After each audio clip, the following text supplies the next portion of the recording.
Welcome back to 30 Days to Learn jQuery. Today we're going to take a look at effect speeds. So I'm going to go into Sublime Text, and what you see here, we simply have a demonstration set up. We have an H1, and then we have a div with a class of content that contains a handful of paragraphs. Nothing special here at all. We simply want something to work with. So what I want to do now is I want to hide this content, and when I click on that H1, I want to reveal it. Okay, well that should be fairly easy for us now. We know how to do that. The first step is we grab the div with a class of content, and then we're going to hide all of it. If I come back, reload the page, now it's hidden. Really easy. The next step is when the user clicks on the heading 1 tag, remember, you can attach a click event listener to anything, even to the document, as you'll come to learn. Now, jQuery H1, when it is clicked, in that case, we run a callback function, and what we want to do is grab whatever comes after it and slide it down. So we can do that by saying this, then get the element node that comes next and slide it down. That should be fairly easy. Let's try it. Refresh.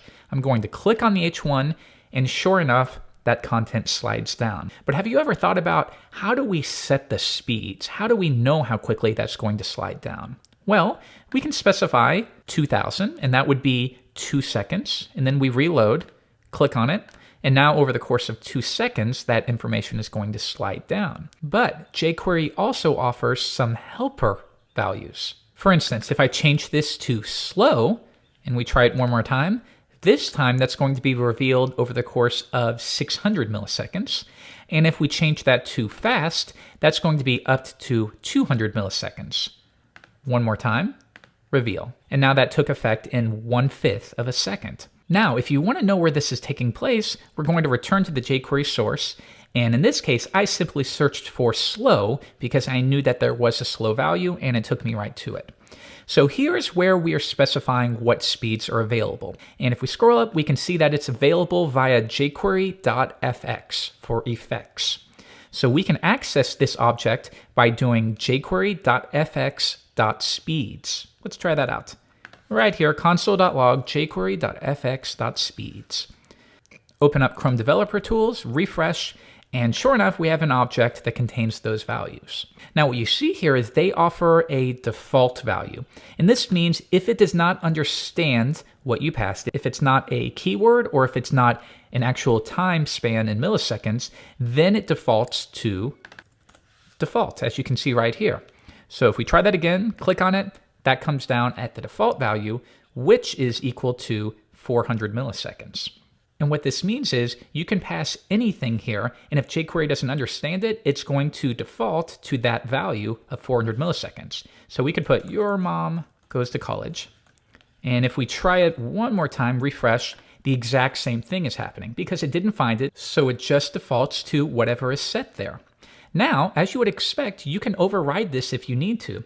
For example, what if you want your project's default to be 2 seconds? You would never want this, but just so that we can easily see that it's taking effect, in the same way that we update any object, we can do the same thing to jQuery.fx.speeds. So let's try it, jQuery.fx.speeds, and I'm going to update default, and I'm going to make that equal to 2000 milliseconds. So now, in this case, when we call the your mom goes to college slide down value, that's not going to be recognized by jQuery, and it's simply going to run its default.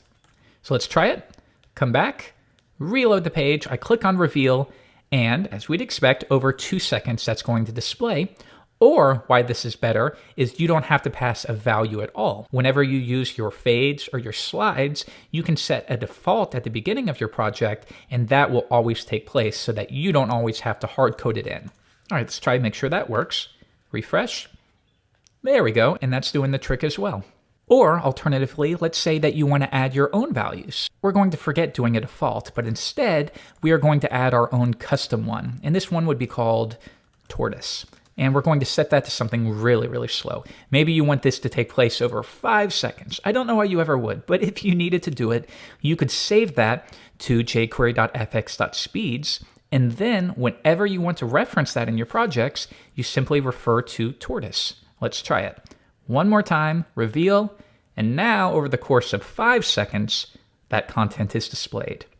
Now, the takeaway for this lesson is you always refer to the jQuery source. And this is why I wanted to drill it into you from lesson 1. If you need to figure out why something is taking place, for example, if you are wondering, what does slide down fast refer to? You would come to the jQuery source, make sure you save this to a bookmark, and you would search for fast. And now you can see it immediately takes us there, and you can figure to yourself, okay, well that's in a speed object. What is that contained in? Well, here we are extending jQuery, so we can access it via jQuery.fx.speeds, and then I can add my own. So bookmark the jQuery source and use it as your first stop for documentation.